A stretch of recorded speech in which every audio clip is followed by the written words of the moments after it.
Of all the harbors, east or west, there is one port that I love best. Whichever way the wind doth blow, I'll steer for the bonny Bay of Biscay. Oh, the girl I love is awaiting there, with her eyes of blue and her golden hair. It's eastward high and westward ho, but a return to the bonny Bay of Biscay. Oh.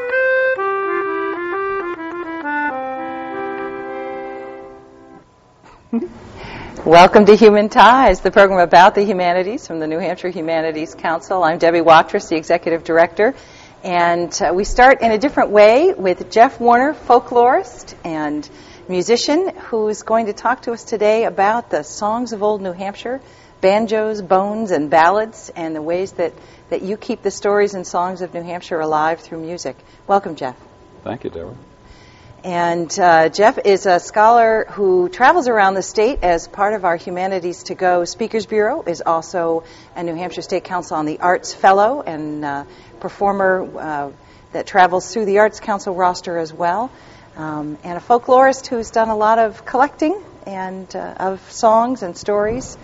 And I wanted to start by asking how you started, because I know your parents were collectors and musicians. I just got dropped right in the middle of it.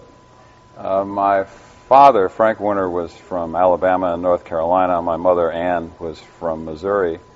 They met in New York in the 30s, got married. My father was always a performer, but he was also a career YMCA executive.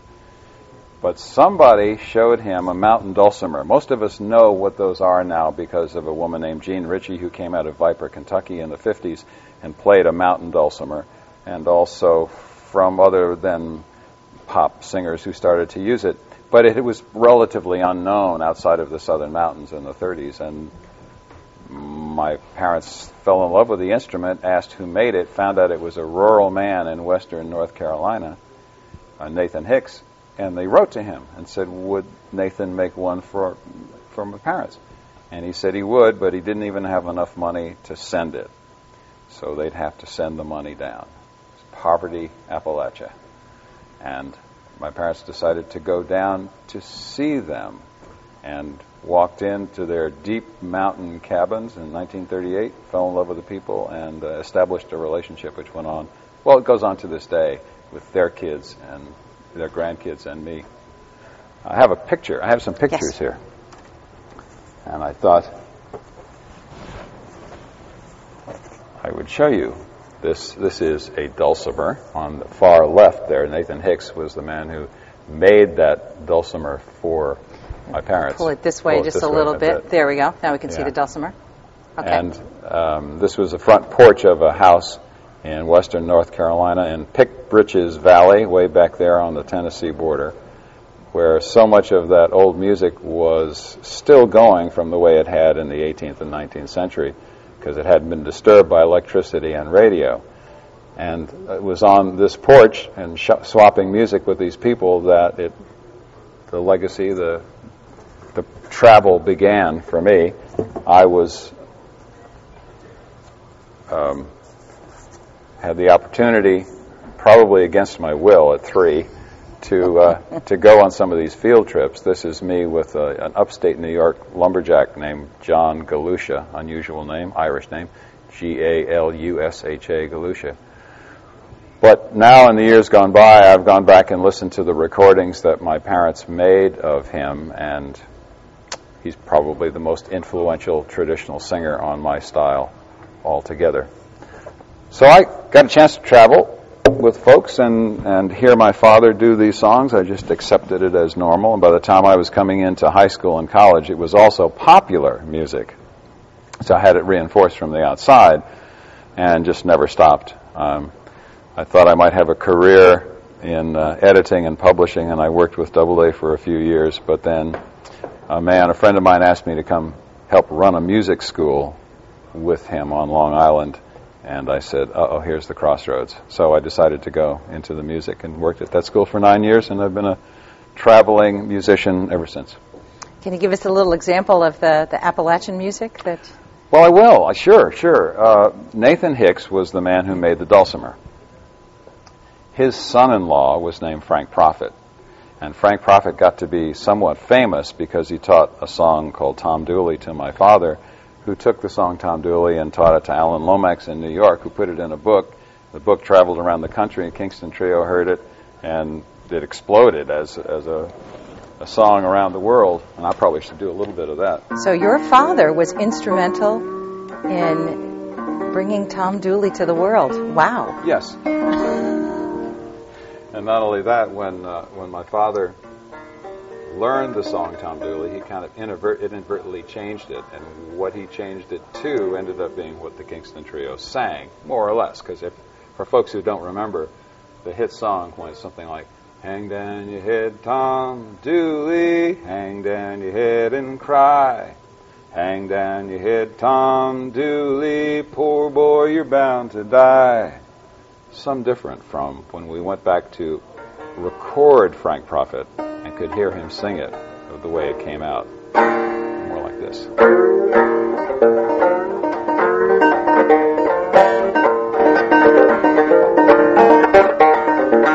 Hang down your head, Tom Dooley, hang down your head and cry.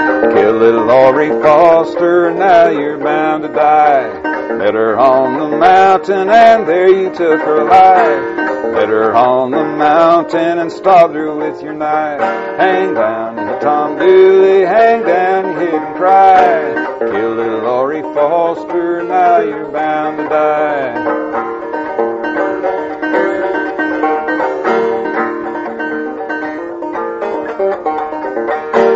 Hand me down my banjo, I'll pick it on my knee.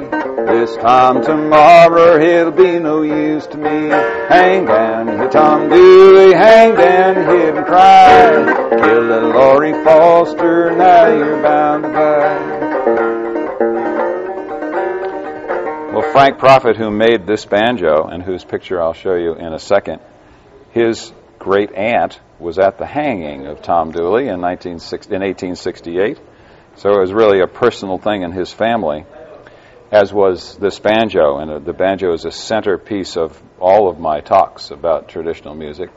It is just beautiful. And it is beautiful, made out of a piece of walnut tree.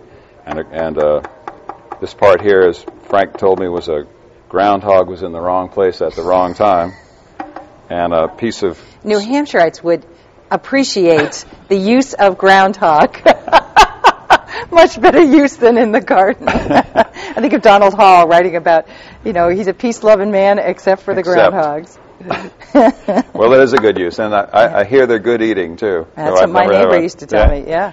And the tone ring in here, which is probably difficult to see on television, is a piece of galvanized steel from a stovepipe that he put in there to hold the skin down, clamp it down. And then... no frets. No frets. Very interesting, isn't it? Frets don't come into the banjo until about 1880, 1870 sometime. Otherwise, before that, it's all smooth.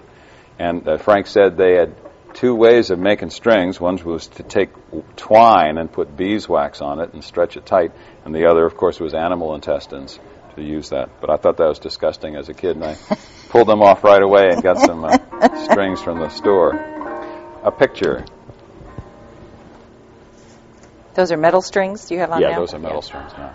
I might put nylon on sometime just to make it even a thunkier sound. Mm-hmm. This is Frank Prophet, and a picture taken by my father in 1959.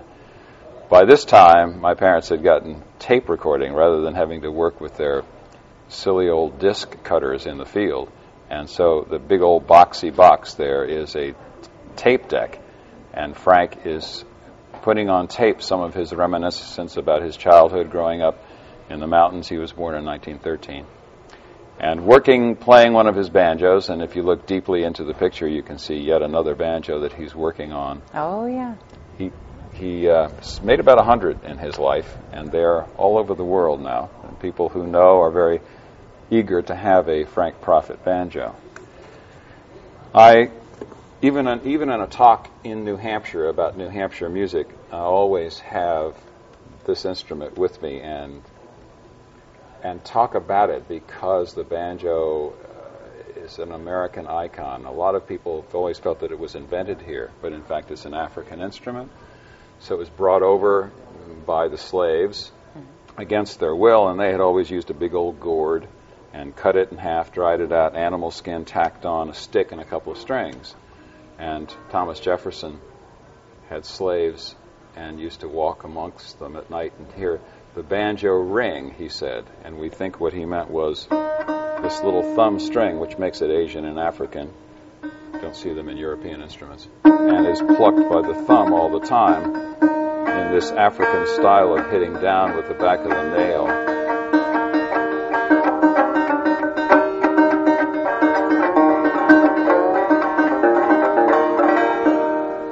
And then in the minstrel shows, it got picked up by white performers and taken all over the country in blackface. And it was the minstrel music was the entertainment in the Civil War camps, and so the southern mountain people came out of the southern mountains and saw all this banjo playing, thought it was great, took the idea back to the southern mountains. So you don't see a banjo in Appalachia until after the Civil War. Oh, okay. So you often equate banjos with Appalachia, but it really took a while to get It took a while to there. get there. Ah. And then it took another 40 years for black people to drop it all together and move to the piano and guitar, etc., and for white people to pick it up and for it to become the classic bluegrass instrument now. So that evolution reflects a lot of American history. So I always say, if you were in New Hampshire, if you're in Portsmouth or Concord, and you'd seen an instrument like this, it probably would have been around 1840 and probably in the hands of a black man. I just want to note that your mother put out a book, Traditional American Folk Songs from the Anne and Frank Warner Collection, with a foreword by Alan Lomax, and has songs and stories and wonderful photos. And obviously, this is in your bones. And it's in my bones. And I've read it about 85 times. And not only that, helped to edit it. It's out of print, has been for about 6 years now, but every now and then we have a burst of energy to try to get it republished, and we're working with some people to do it. But even if it's not, it's available for people. And yeah, it seems like something the Smithsonian should pick up. Yeah. We could talk about that off camera. But we should talk about songs of old New Hampshire. I think so. And there's a woman whose photo you brought that I'd like you to mention. Yeah. For whatever program I do in New Hampshire, now that I've been living in the state for 10 years, this woman, this rather fierce-looking woman, her name was Fish, F-I-S-H, Lena Bourne, B-O-U-R-N-E, like in Cape Cod, Lena Bourne Fish. And she grew up in upstate New York, but she came as a young woman to Jaffrey and stayed there the rest of her life. Her dates were 1873 to 1945. And she met my parents in 1940, and in 2 long weekends taught them 100 songs out of oral tradition, which my parents got on disc. My parents were in the youth of their collecting, so they didn't really do the great folklorist's job of finding out where Mrs. Fish knew her songs and had learned them. So that's a little bit of mystery, but there are all kinds of lumbering songs and seafaring songs, and we owe her a great deal, Mrs. Fish, for keeping those songs in a little notebook and then avidly sharing those notebooks with folk collectors. And you're going to play us one? Yeah, I'm going to. The first song was one of her sea songs that I played as the intro. It said, "For the girl I love is awaiting there with her eyes of blue and her golden hair. Eastward high and westward ho, but a return to the bonny Bay of Biscay, oh." I think she had an uncle who knew a lot of sea songs, because this is one of them. It's called Jolly Roving Tar. It got some currency in the folk revival, if you know what that means, in the 1950s, 60s, and 70s, when people were doing old folk songs around the country. We've traced it back now to a show in New York in 1886, where they were writing in the voice of the common sailor. And they did such a good job with that play that those songs, some of them went into the folk and were picked up by the sailors. So this wasn't a song that necessarily originated with sailors. It was created as a representation of a sailor. It okay. seems to be the case. Okay. It took us a long time to figure that out, but that seems to be the case. In any case, here's what we're talking about.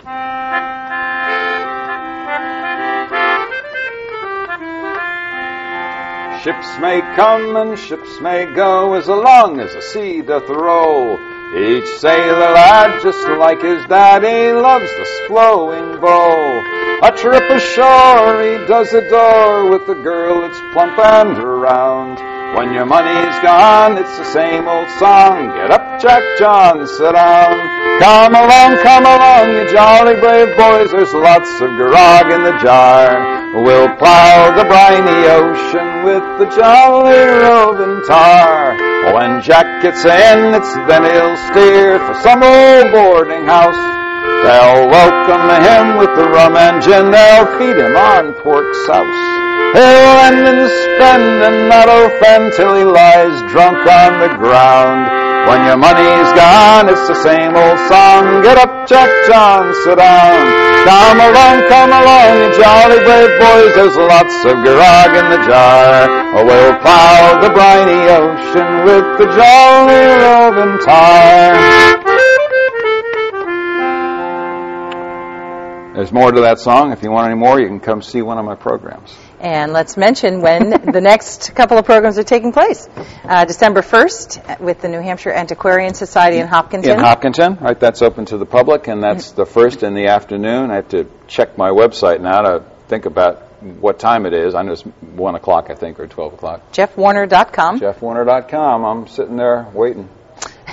And this is a program that's offered through the Humanities Council, right? Right, through yes. the Humanities to Go, so it's also on our website at nhhc.org. Humanities to Go. And then the next night, we're the first night of Strawberry Bank Stroll. Stroll is this wonderful time at Strawberry Bank Museum in Portsmouth where everything is lit with farolitas or candle lights along the pathways, and everybody's festive in Christmas, and it's time to go. So we're there from 7 to 9 that night, too. I'll be singing that night. This instrument, by the way, not to let it pass, is called a concertina. And hold that up just a little bit so people can see that. A concertina is in the accordion family, but developed around 1820, 1830 in England by Charles Wheatstone, who was primarily a scientist and a physicist, but he loved his music, too. So it's a button. These are little buttons or keys, and every time you push a button, you lift a valve off a hole, which allows air in over the reed. If you don't push a button, you don't get any sound. And then you move that's the bellows. You move the bellows to create the air. Mm-hmm. It's thought of as a sailor's instrument, but I think nowadays it's an Irish dance music instrument, and it was a middle-class instrument in around 1830, 1840. You do logging songs? I do. I do a lot of logging songs. In this day when we're losing paper mills up in the North Country, I think it's important to remember the songs of the textile workers, the loggers, to keep the stories and the songs alive from that time. Boy, you're so right. I was just thinking they just closed another mill up there a couple of days ago, up in Groveton. Groveton, yeah. And what a living it was to so many people for so many years. This man whose picture I showed before, John Galusha, told stories about driving logs down the river in the 1880s and the 1890s and what dangerous work it was.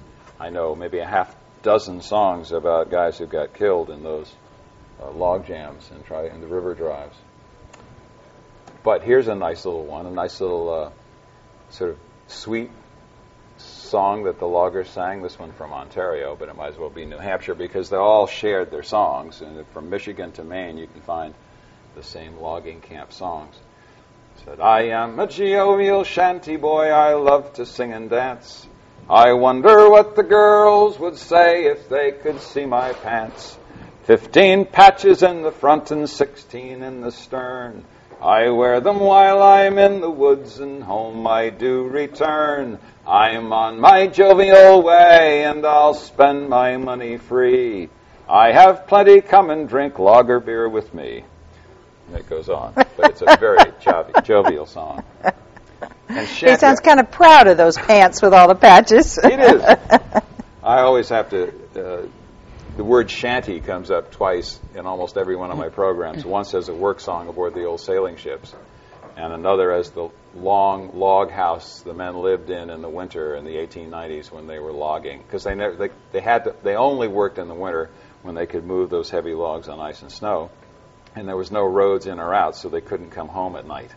So they stayed up there from March until March. They probably stayed up there until November through March or April and did their work then, and they all lived in a shanty. And was the word originally from the sea, or no shanty, connection? No, it just no means connection. shack. I believe the word shanty for a song at sea has long been wondered as to whether it was chanté, or whether it came from some other. But people don't even know how to spell it, CH or SH. So I always just say the word was used twice. Give us another story or a song. I think I will, because this is such an interesting little instrument, and ancient too. So it was found in New Hampshire back in the 18th and 19th centuries, and to this day.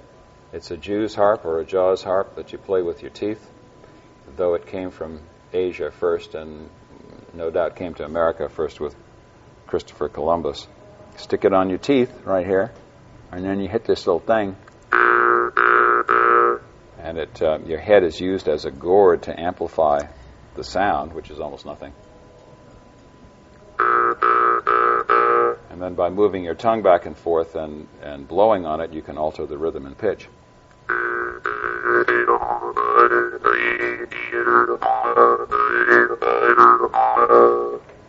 Wild. As I said, Mrs. Fish grew up around the northern part of the Adirondack Mountains, and her father was in the lumbering trade. So I feel free when I'm singing songs of New Hampshire through Mrs. Lena Bourne Fish to go to her roots in upstate New York in the lumber camps, and as well as her songs that are pertinent to New Hampshire completely. So this is the little song from upstate New York, and maybe she heard it as a kid.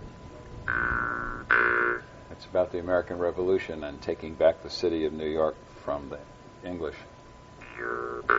Doodle, doodle, doodle, dandy, corn stalks, rum, and a homemade brandy, Indian pudding and a pumpkin pie, and that'll make the Yankees fly. And every Yankee will have on his back a great big pumpkin in a sack, a little molasses and a piece of pork, and away we'll go straight for New York. Doodle, doodle, doodle, dandy, corn stalks, rum, and a homemade brandy, Indian pudding and a pumpkin pie, and that'll make the Yankees fly.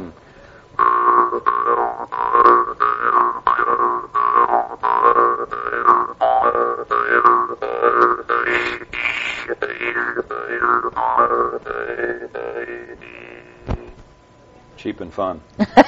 Easy to carry with you. So, let's see. Tell us another story. Like this, I'm always fond of this picture. It's a picture on the right of my mother, Ann Warner. It was taken in 1941 when they had an experimental recording machine built for them by Philco, who were interested in what they're in their field collecting. And it didn't need to be plugged in anywhere. It would wind up and you could use a battery. So they took it into the field where there was not electricity. Here they are in Elizabeth City, North Carolina, in the northeastern part of the state, talking to a woman named Sue Thomas and her sons, and collecting a number of old, wonderful gospel songs that Sue Thomas knew. She was a cook in a boarding house out there. And my father sang her songs all of his life, often concluding his programs with one of her hymns. So I'm linked to her too, and it's the best picture of my mother with a recording machine. Imagine taking a flat, clean disc of acetate and putting the needle down, and then having people speak into it. Anything could go wrong, and often did, and then you'd have to try again. It was expensive because you couldn't carry all those. Now we have those little machines. You just click it on, and they record forever and ever and ever. But now they have computers that can be run without electricity. So you can take it to a part of the world where that's right. Not, I think they're foot-powered. I often think about the confluence of time and interest in my parents. So they just they had enough recording ability to take the electronics in there and to record the sound at a time when electronics had not yet wiped out all those songs. Right? So they were in places where radio was just coming in or electricity just coming in, so the old ways were still there and the old songs were still there. Mike Seeger said to me once that up until 100 years ago, if you ever heard music, it was performed by somebody in the same room as you. Mm-hmm. I love that concept. 100 years ago. That's all. And now we have music anytime we want it. So essentially, my parents got a window into that time where music was only what you heard performed by your friend or yourself. And that's what they got. Because a few years later, radio comes in, and then that's always cooler than what you can do. So you listen to the radio instead. And it makes the definitive version of something, which I think is a shame sometimes. Your Tom Dooley example, that once you've heard, one version of it that becomes very popular, it makes it harder to have a different. It's always something, the takeoff of or the variation of, and I wonder sometimes whether music gets calcified in a way because of the recording. That's right, very much so. I just was listening to on NPR this morning talking about John Philip Sousa, who was asked to record for the Edison, what do they call it, phonograph, that's what he called it, the Edison phonograph in 1907 or whatever it was. And he really didn't want to do it. He did, but he thought this was a terrible instrument because people would stop learning music. If they could just buy their music, they would never learn music. Well, he was prescient. So we have time for maybe one or two more songs and stories. Give us another New Hampshire song, and then I want to hear and let people hear about recordings you've done, how they can, since we're talking about recordings. Though they should book you live through the Humanities Council or the Arts Council. That's right. I'm going to go back to Lena Bourne Fish, the Jaffrey, New Hampshire woman, born in 1873. And she sang this song, ultimately romantic song, I think, called The Jolly Tinker. And the Tinker is probably an 18th century, late 18th century song about a tinker who goes around from town to town fixing pots and pans and selling things you might not be able to get, and selling to people who never had a chance to go anywhere. People, I think, were raised and married people from the church and worked their farms and died in exactly the same place they were born. And here you've got a person who can travel for a living, so he's a romantic character. I am a jolly tinker that goes from town to town. I'll mend your pots and kettles if you'll only bring 'em round. Tur-a-laddie, tur-a-laddie, tur-a-laddie, hi-ro. I know how to solder, and I can mend a pot. I can also stop a hole so it will not leak a drop. Tur-a-laddie, tur-a-laddie, tur-a-laddie, hi-ro. A tinker never marries, has a girl in every town, and they shower me with kisses as they bring their kettles round. Tur-a-laddie, tur-a-laddie, tur-a-laddie, hi-ro. They feast me and regale me with choicest meats and wine. Whatever house I stop at, I can always sup and dine. And we're going to have to fade out here to say thank you, Jeff, because we're running out of time. And obviously, there's so much more to talk about. And I want to encourage people to go to your website at jeffwarner.com, go to the Humanities Council website at nhhc.org, find out where you're performing, and through Humanities to Go, if your organization wants to book Jeff, to please do that and bring this wonderful program, get connected to New Hampshire history and folklore through this fabulous music and the stories you tell. And I want to thank you so much for joining us today. Nice being here.